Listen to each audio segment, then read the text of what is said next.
A paz do Senhor.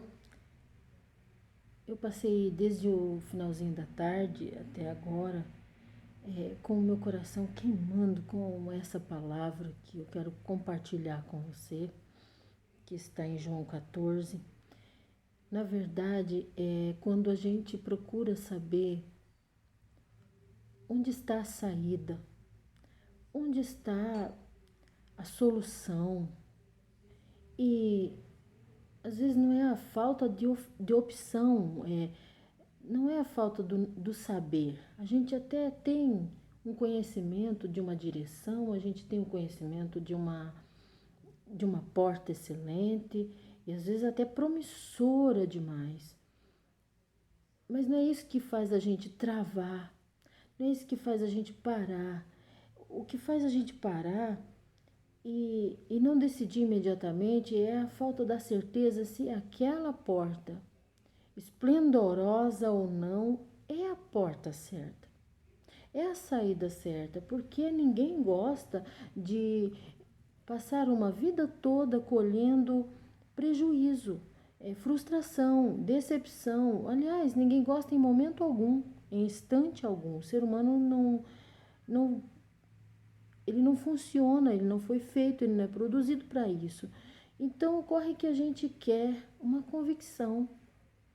E quando isso acontece, a gente faz um giro numa lista dos amigos mais seletos, os mais confiáveis, os mais espirituais, as pessoas que estão mais próximas de Deus, as pessoas que têm o dom de aconselhamento e ainda não supre, com todo o respeito que a gente vem a ter, não supre, e a gente diz, não, eu devo apelar para Deus. É a Deus que eu vou recorrer. E a gente chega nele e a gente fala, mestre, João 14, verso de número 5, o próprio Tomé, ele diz, Senhor, nós não sabemos aonde é que o Senhor vai. E como podemos saber o caminho?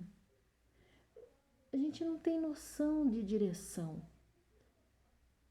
Aí ele diz, eu sou o caminho. Sabe, a impressão que dá é que Jesus está falando tão profundamente, tão evidente, tão claro, e as pessoas, elas queriam só respostas literais, elas não pareciam estar preparadas para ouvir os mistérios de Deus. E eu estou cheia da presença de Deus para te dizer que o Espírito Santo, ele tem alegria de conviver, comungar, de dialogar, de confidenciar, compartilhar dos seus mistérios. Essa linguagem é própria do Espírito Santo. É tanto que você vai encontrar pessoas tidas por fanáticas que elas têm uma linguagem toda codificada e algumas pessoas não têm muita paciência de conviver com gente assim, porque tudo que diz é enigmático, é simbólico, tem cunho bíblico, dá uma canseira. Olha, é um cansaço conversar com essa pessoa. Mas quem já é familiarizado com esse vocabulário, com esse Espírito Santo, se alegra até quando identifica numa linguagem ligeira, de um bom dia, de uma paz do Senhor, de uma troca de 2, 3 palavras, identifica esta linguagem, estes códigos, o coração se enche, dá um sentimento de busca por mais, a gente se identifica, se familiariza, se alegra, se regozija, se sente assistida no dia e assim por diante. O fato é que Jesus procura, ainda hoje, pessoas que aceitem ser discipulado, alfabetizado nesta linguagem. Ele ama falar a discípulos para fariseu nenhum entender. É por isso que ele fala, no ver de algumas pessoas, complicado. Não, ele fala em parábola porque ele quer falar secretamente, ele quer segredar publicamente coisas com você. Ele quer ter aquela cumplicidade, ele quer ter aquela linguagem típica de quem é íntimo. Sabe aquela olhadinha assim, e a pessoa já arruma a blusa, já ninguém disse nada e ninguém ouviu nada, foi tudo tão discreto, foi só uma olhadinha. E a pessoa já se... Jesus quer ter esta linguagem, esta convivência de em público. Você tirou o pé um pouquinho fora do caminho, ele só dá uma olhada assim e você imediatamente recupera a linha. Não vai ser tão maravilhoso viver assim? Percebe que isso vai te poupar de sabores, poupar tribulações, frustrações? Então, quando ele diz, eu não sei o caminho, eu sou o caminho. E Jesus vivia dizendo assim, ainda não entenderam, ainda não têm fé. Um sábio contou para mim que na segunda multiplicação, por exemplo, Jesus volta para o barco e fala sobre o fermento e alguém fala assim, será que ele está falando daquele pão que a gente guardou? Ora, perceba, é a segunda multiplicação. A primeira já bastava para dar a eles confiança, mas eles entregam 7 pães e guardam um. Quem quer guardar pão se está indo para um ambiente onde haverá pão fresquinho, quentinho, assadinho na hora? Quem quer comer pão de ontem se vai ter pão novinho, cheirosinho, quentinho, fresquinho? Entenda, as pessoas não estavam prontas para crer. Aleluia. Elas diziam, vamos guardar um pão para a gente.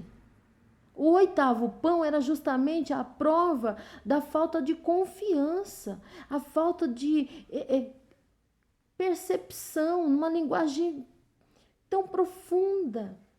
Como Raquel, ela se assenta sobre os ídolos de seu pai Labão.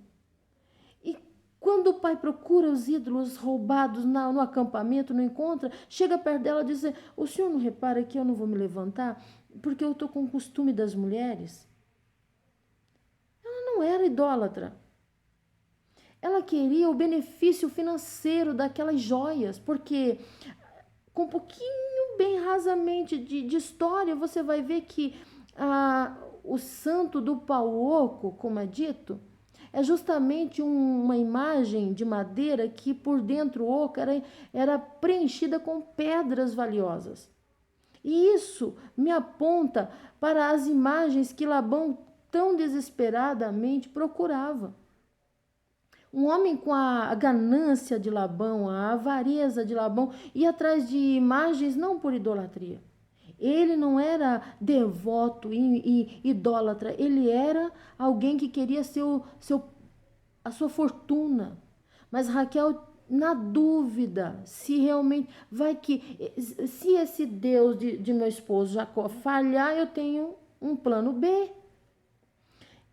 Eu sei que você enfrenta batalhas, eu sei que você enfrenta conflitos, decepções. Eu quero finalizar agora para não prosseguir com tanto tempo de áudio, de vídeo, mas eu quero dizer para você que a confiança, a serenidade, enquanto você convive com Jesus, ela vai reger uma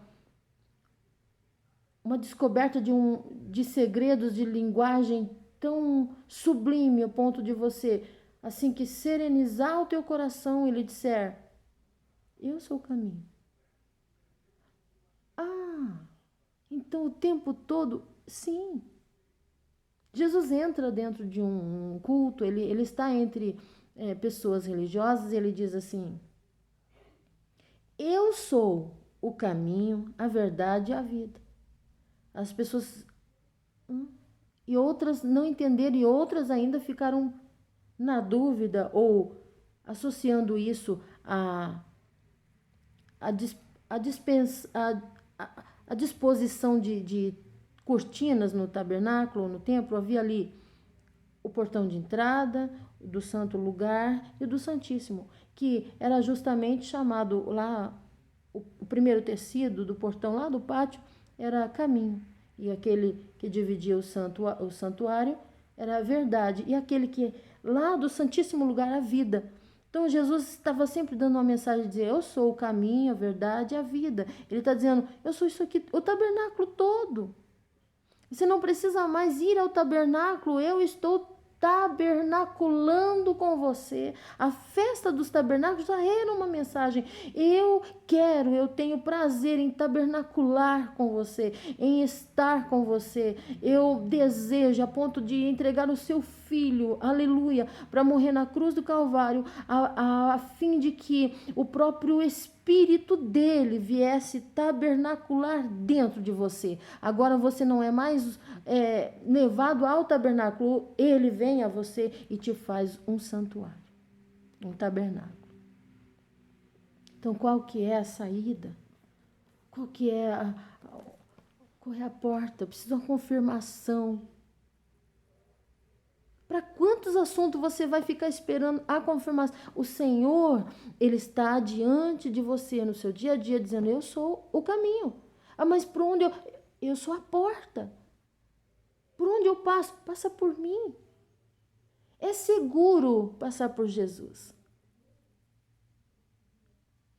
Abrace essa palavra e deixa ela encher o teu coração, como esta palavra encheu o meu coração. Que Deus em Cristo te abençoe. Abençoe tua casa. Em nome de Jesus.